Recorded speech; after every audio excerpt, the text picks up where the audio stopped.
Ka tahi anō te kaunihera ārohe o te tairāwhiti. Ka whakai ki tētahi waikanaitanga ko tahi rautau te roa e mahitahi ai rātou ko te karauna me te runanga nui o Ngāti Porou ki te whakarauorake anō i te awa o Waiapu.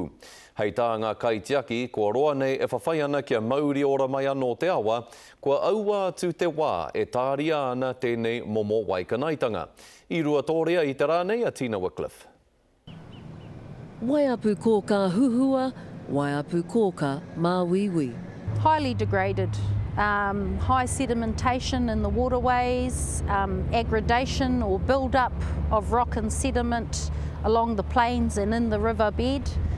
In the event of a storm, just catastrophic what can happen.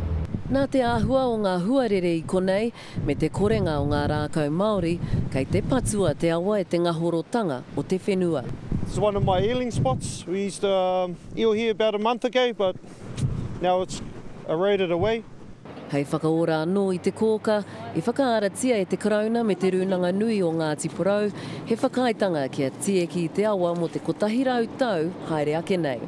I nāe nei kua piki mai te kaunihera ārohe. It's about putting trees back on land and treating erosion from the most highly erodible areas in the next 10 years.